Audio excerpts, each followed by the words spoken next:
Hi, this is DeAndre DeVore. Entertainment that's absolutely fabulous. Today we're going to talk about a situation about being a single parent. We all have mothers, and sometimes our mothers can be a pain, but being a single mother is a bigger pain. So today I've got a friend, and she does my hair. It absolutely looks fabulous today, don't you think? Miss Nell Austin. Let's give her a round of applause because she is a good friend of mine. Nell, I am so glad you're here, girl. I'm so excited. This hair looks fabulous on me. I could be a new woman. Always. Well, I love being a new woman because of being just so fine because you do me quite well. Always. Well, I want to talk to you about being a single mother because I think the world needs to know, and I think people that have being a single mother is a hard job, don't you think? Very hard job. It's you really have to be patient, and if you don't have patience, you have to grow patience. Really? So, how old were you? I was exactly 15 years old. 15 when you had your first child.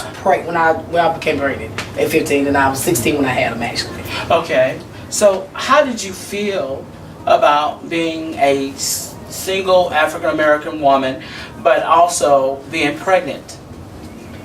Well, I kind of feel kind of bad because at the time, I was really young. I was really young, had no understanding about raising kids, and it's all about the first happening to me.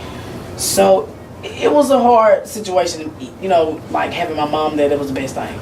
So your mother been a big inspiration to you? Big. So how old was your mother when she had her first child? She was 35. She was 35. Was her first child? Yeah. I'm sorry.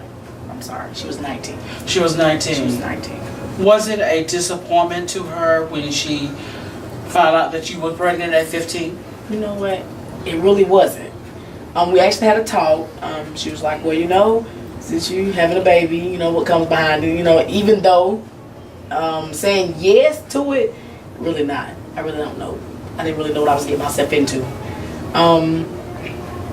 At the time, going on as being a parent and her showing me her way was, work hard and continue school. Which the continuous school part was very hard. It was very hard, which I didn't. But I am going back to finish up, like I was talking to you about, being a counselor.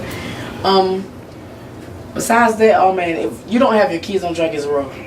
So, you do have goals and aspirations to do more with your life? Oh, totally. As being a single mother, and like you said, you wanted to be a counselor, but having 2 children, and now you have a love of your life, the man that you really do love, and he has 2 kids. Balancing all that and also having a family is very difficult. Do you not think? Oh, very difficult. Not including like my 2 stepkids, is my mom and my brother. I always have been a big family person. I'm always the one that always take upon all the responsibilities, making sure my mom have everything what they need, including my kids. Yes. It's very difficult. It's stressful. Yes, I have to get a relief. Everybody get a relief. You go out and get a breather, but I come back in and be the same thing, starting all back over from the next day. So, what kind of things can you tell other young people that think about doing the deed, doing the hump, doing all that kind of stuff? Do they know the consequences of doing that, and what?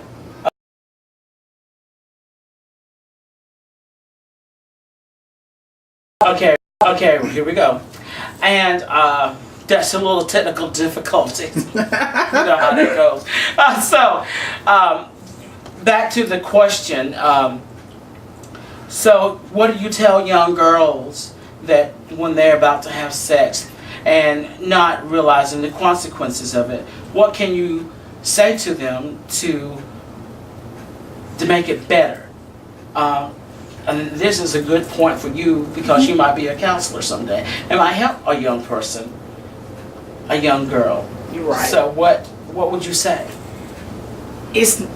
Nothing in your life need to be rushed. Nothing. Nothing in life need to be rushed. Nothing in life need to be pushed. Oh, And that's if you're right. in love, it's worth waiting for. And if he love you, it's worth waiting.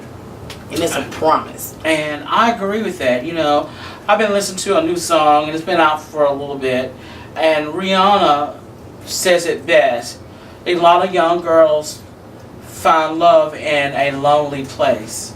And I think it is a perfect situation because I feel that a lot of young girls let boys tell them, hey, you know, you can't get pregnant if we do it the first time, or and they don't take the consequences of knowing pregnancy is a good thing compared to what could happen. You can also get HIV, you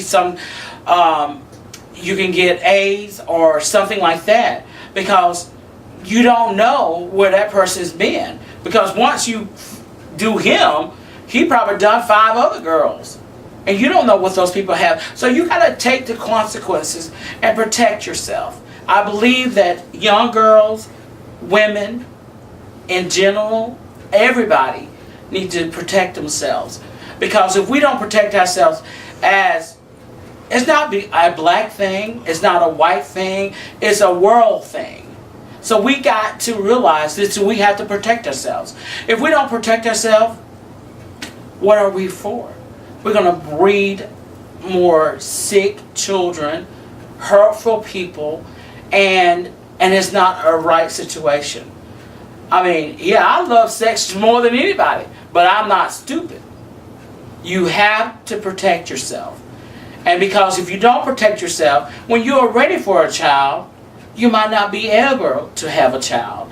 A lot of young girls have sex and they get some kind of disease, might cause them problems to have children in their later life. So I think what you're saying is a great thing. I think these young girls need to hear that. And I believe that you, as being a single mother, but now you have a love of your life, and I think that what we need to do is spread the word. Protect yourself. Believe in yourself. And most of all, I always said nobody can love me more than me. More than me. And you know me. Right about Because that. I love me. And nobody's going to try to mess up my head or mess up. Because as young girls, they think love is so hard to find because they didn't have it at home. So the thing I say to y'all young girls is to love yourself. You have to. And I agree with you on that. You have to. You have to love yourself. So I'm going to close out this show tonight with Nell Austin because she's a good friend of mine and I love her dearly. But she came on the show today to express this. So without any further ado, I'm going to say good night and entertainment. What'd I say? Absolutely fabulous. Don't you agree? Absolutely fabulous. So, signing off, this is Miss Deandra DeVore. And y'all please, protect yourself and love yourself. Don't you agree? Always. Good night, everybody. Good night.